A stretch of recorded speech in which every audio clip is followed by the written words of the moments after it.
शिव पुराण interpolated है, कैसे वो हम आपको एविडेंस के साथ दिखाएंगे। शिव पुराण मायावादियों के फेवरेट पुराणों में से एक है, पर स्कॉलर्स और इंडोलॉजिस्ट के अनुसार ये इंटरपोलेटेड है। इनफैक्ट एक इंडोलॉजिस्ट जो रूडर रोशर के नाम से प्रसिद्ध है, उन्हें प्रूफ किया है कि शिव पुराण कैसे इंटरपोलेटेड है। अब हम कंपेयर करते हैं। सबसे पहले शिव पुराण की सबसे पहले मैन्युस्क्रिप्ट है बॉम्बे 1884, जो रिपब्लिश हुई थी वांगवी प्रेस कलकत्ता के द्वारा सन 1896 में, और जो शिव पुराण की दूसरी मैन्युस्क्रिप्ट है वो सन 1965 में रिपब्लिश हुई थी एक काशी पंडित पुस्तकालय द्वारा। और आपकी जानकारी के लिए मैं आपको बता दूं, इंटरनेट पे जो भी शिव पुराण अवेलेबल है, जैसे मोतीलाल प्रेस, जेएल शास्त्री और आदि इत्यादि, वो सब दूसरे मैन्युस्क्रिप्ट पे बेस्ड है। और अगर आपको लग रहा है कि हम झूठ बोल रहे हैं या मनगढ़ंत कहानियां सुना रहे हैं, तो हमने आपके जानकारी के लिए हमने एविडेंसेस मेंशन किए हैं। यहाँ तक कि प्रेस पब्लिकेशन का नाम और ईयर भी मेंशन किया है, आप खुद जाकर चेक कर सकते हैं।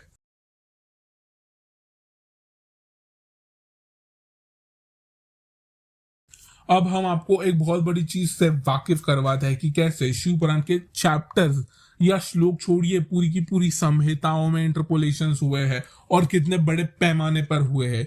शिव पुराण के विद्वेश्वरा संहिता में पहले मैन्युस्क्रिप्ट में 16 चैप्टर्स पाए जाते हैं और दूसरे मैन्युस्क्रिप्ट में 25। भक्तों, गौर कीजिए, सेम पुराण है, सेम संहिता है, पर एक में 16 चैप्टर्स पाए जाते हैं तो दूसरे में 25। ऐसी ही कुछ चीज हमें वायव्य संहिता में भी देखने को मिलती है। वायव्य संहिता की पहली मैन्युस्क्रिप्ट में पूर्व और उत्तर भाग में कुल मिलाकर 30 चैप्टर्स पाए जाते हैं, पर उसी संहिता की दूसरे मैन्युस्क्रिप्ट में पूर्व भाग में 35 चैप्टर्स और दूसरे भाग में 41 चैप्टर्स देखने को मिलते हैं। आप ही देखिए भक्तों, सेम संहिता है, पर पहले मैन्युस्क्रिप्ट में 30 चैप्टर्स तो दूसरे में 35 और 41। और इसी संहिता की पहली मैन्युस्क्रिप्ट में करीब 78 चैप्टर्स इंटरपोलेटेड है, क्योंकि ये ज्ञान संहिता का पार्ट है और ज्ञान संहिता पूरी की पूरी संहिता ही इंटरपोलेटेड है। गौर कीजिए भक्तों, चैप्टर्स या श्लोक नहीं, पूरी की पूरी संहिता इंटरपोलेटेड है। और ऐसी ही कुछ सिमिलर सी चीज हमें कैलाश संहिता में भी देखने को मिलती है, क्योंकि कैलाश संहिता की पहली मैन्युस्क्रिप्ट में 12 चैप्टर्स है तो दूसरे में 23 चैप्टर्स। और यही नहीं, धर्म संत कुमार संहिता दूसरे मैन्युस्क्रिप्ट में पाई ही नहीं जाती। रुद्र संहिता, शतरुद्र संहिता, कोटि रुद्र संहिता, उमा संहिता, ये संहिताएं पहले किसी भी मैन्युस्क्रिप्ट में पाई नहीं जाती। पहले मैन्युस्क्रिप्ट में टोटल 290 चैप्टर्स थे, पर उसी संहिता की दूसरे मैन्युस्क्रिप्ट में 457 चैप्टर्स, ऑलमोस्ट डबल चैप्टर्स। अब आप ही देखिए भक्तों, किस हद तक शिव पुराण में इंटरपोलेशन किया गया है। हरिप्रसाद शास्त्री बताते हैं कि शिव पुराण को 2 खंडों में बांटा गया था, पूर्व खंड और उत्तर खंड, और इस मैन्युस्क्रिप्ट में टोटल 96 चैप्टर्स पाए जाते हैं। पर आप खुद साक्षीदार है, कुछ मैन्युस्क्रिप्ट्स में चैप्टर्स गायब है, कुछ में चैप्टर्स डबल है। बाकी शिव पुराण की मैन्युस्क्रिप्ट में चैप्टर्स छोड़िए पूरी की पूरी संहिताएं गायब है। कभी सोचा आपने जिस शिव पुराण को आप पढ़ते हैं उसमें इतनी मिलावट और छेड़छाड़ हुई होगी? कभी गौर किया आपने कि क्यों शिव पुराण को मायावादी इतना इंपॉर्टेंस दिया करते थे? सोचा कभी आपने? नहीं, क्योंकि अगर आपने सोचा होता तो आप रिसर्च करते और रिसर्च करके आपको पता चलता कि कितने और किस हद तक मायावादियों ने शिव पुराण में इंटरपोलेशंस किए हैं। अब हम देखते हैं कि स्कंद पुराण भी कैसे इंटरपोलेट किया गया था मायावादियों द्वारा। स्कंद पुराण के अवंती खंड में कुल मिलाकर 84 चैप्टर्स डेडिकेट किए गए थे 84 लिंग और भगवान शिव के लिए, पर ये सब चैप्टर्स लखनऊ एडिशन में गायब है। पर इसके अलावा लखनऊ एडिशन में 110 ऐसे चैप्टर्स पाए जाते हैं जो मुंबई एडिशन में पाए नहीं जाते। सोचिए भक्तों, एक एडिशन में 84 चैप्टर्स ऐसे हैं जो दूसरे एडिशन में पाए ही नहीं जाते, और एक एडिशन में 110 ऐसे चैप्टर्स हैं जो किसी भी एडिशन में नहीं पाए जाते। 1-2 चैप्टर्स नहीं, 110 चैप्टर्स। कितना बड़ा इंटरपोलेशन है ये। और यही नहीं, गुरुमंडल एडिशन के स्कंद पुराण में महागम महात्म्य है ही नहीं, जो बाकी सभी स्कंद पुराण के एडिशन में पाया जाता है।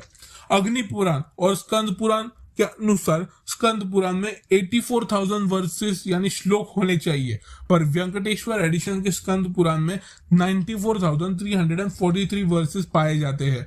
अब आप ही देखिए भक्तों, एक ही पुराण है, ऐसा भी नहीं कि अलग अलग पुराने हैं, एक ही पुराण है, पर उस एक पुराण में इतने इंटरपोलेशंस किए हैं मायावादियों ने कि हर एडिशन में कुछ अलग देखने को मिलता है, कुछ में चैप्टर्स गायब है। और यहाँ तक कि जब स्कंद पुराण खुद कह रहा है कि उसमें 84,000 वर्स है, पर नहीं, दूसरे एडिशन में 94,343 वर्स पाए जाते हैं।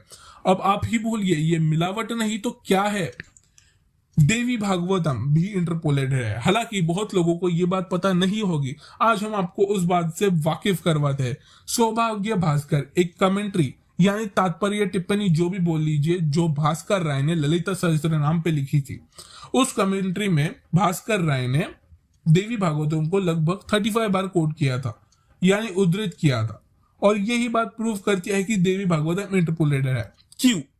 क्योंकि देवी भागवतम के श्लोक जो भास्कर राय ने कोट किए थे वो आज के किसी भी देवी भागवतम के एडिशंस में पाए नहीं जाते, और स्कॉलर्स और इंडोलॉजिस्ट ने ये प्रूफ किया है कि देवी भागवतम इंटरपोलेटेड है। अब आगे हम कुछ और इंटरपोलेशंस देखते हैं। बहुत ग्रंथ और लिंग पुराण खुद कहता है कि उसमें 11,000 श्लोक है, पर वेंकटेश्वर एडिशन के लिंग पुराण में सिर्फ 9,185 श्लोक पाए जाते हैं। और यही नहीं, नारद पुराण के छठे स्कंद में लिंग पुराण के बारे में बोला गया है और उसमें लिंग पुराण के पूर्व भाग के बारे में बताया गया है, पर यह चीज आज के समय में किसी भी लिंग पुराण के एडिशन में पाई ही नहीं जाती। वायु पुराण और अन्य कई ग्रंथ कहते हैं कि वायु पुराण में 24,000 श्लोक है, पर आनंद रश्मा एडिशन में सिर्फ 10,991 श्लोक पाए जाते हैं। लगभग आधे से ज्यादा श्लोक गायब है। अब आप ही सोचिए कि कितनी मिलावट की गई है। अगर वीडियो देख के आपको कुछ सीखने मिला तो मेरा आपसे ये अनुरोध है कि कृपया इस वीडियो को ज्यादा से ज्यादा शेयर कीजिए। वंदेहं श्री गुरु श्रीयुता पदकमलं